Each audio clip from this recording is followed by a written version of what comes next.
Single theatre లో first week net 50 లక్షలు వచ్చిందండి. ఆ థియేటర్ రెంట్ 5 లక్షలు మాత్రమే. 5 లక్షలు పోగా 45 లక్షలు అటు ప్రొడ్యూసర్కి వెళ్ళిపోయింది. థియేటర్ కి 5 లక్షలు మిగిలింది. రెండో వారం వచ్చేసరికి ఆ థియేటర్ నెట్ 5 లక్షలు మాత్రమే. అది అప్పుడు ఏంది 5 లక్షలు థియేటర్ రాలేదు.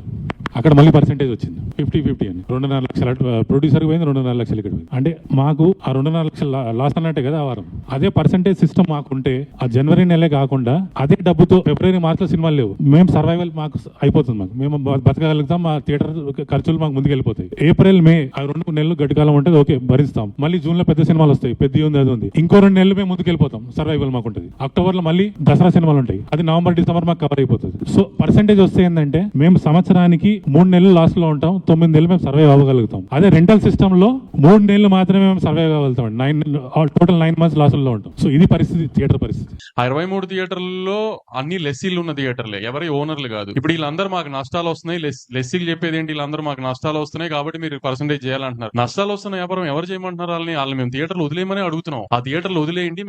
మేము ఆ సినిమాలు ఇప్పుడు మా ఉన్నాయి రిలీజ్లకి మేము ఓనర్లతో మాట్లాడుకుని ఓ ఫేవరబుల్ టర్మ్స్ లో మేము టేక్ ఓవర్ చేసుకుని థియేటర్స్ మేము రిలీజ్ చేసుకుంటాం. మీరు లాస్ వస్తుంది అంటున్నారు కదా, లాస్ వస్తున్నా థియేటర్లు పట్టుకుని ఎలా ఆడాల్సిన పనే ఉంది, వదిలేయచ్చు కదా. అంత త్యాగాలు చేయాల్సిన అవసరం ఏం లేదు కదా, వదిలేయచ్చు కదా థియేటర్లు. మరి లాస్ రాకపోతే ఎందుకు పట్టుకుని ఎలా ఆడుతున్నారు థియేటర్ని?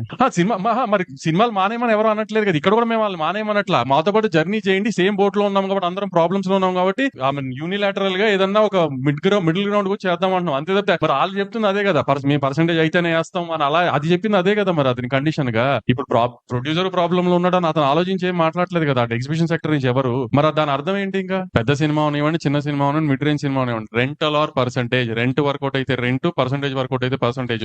దాంట్లో నాకు ఒక పెద్ద ఎగ్జిబిటర్ చెప్పింది ఏంటంటే ఫస్ట్ వీక్ లో మీరు అన్నట్టు బాగానే ఉంటుంది వంశీ, సెకండ్ వీక్ లో మాత్రం ఆ థియేటర్ రెంటల్ రావట్లేదు. దానికి అప్పుడేమవుతుందంటే మీరు వచ్చిన దాంట్లో 50% ఇస్తుంటే రెంటల్ లో 50% వస్తుంది అంటున్నారు. సో దానికి చిన్న అడ్జస్ట్మెంట్ సెకండ్ వీక్ లో కూడా రెంట్ వచ్చేటట్టుగా ఫస్ట్ వీక్ దాంట్లో అడ్జస్ట్ చేస్తే సరిపోతుంది.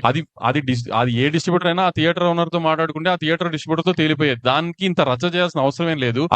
ఇంత బ్లీడింగ్ లో ఉన్నామని తెలిసి ఈ టైంలో ఈ రచ్చ, అది పెద్ద ముందు అంటే సంక్రాంతి సినిమాల తర్వాత పెద్ద థియేటర్ కి జనం ఇంకా రాలా. ప్లస్ సమ్మర్ లో ఐపీఎల్ ఎఫెక్టా, మామూలు ఎఫెక్టా, కంటెంట్ లేకపోవడం అని రకరకాలుగా జనం థియేటర్ కి రావట్లేదు. ఇప్పుడు పెద్దతో జనం థియేటర్ కి వస్తారని హోప్ చేస్తాం. ఎందుకంటే పెద్ద సినిమా, క్రేజ్ ఉన్న సినిమా, కంటెంట్ క్లిక్ అయ్యే సినిమా.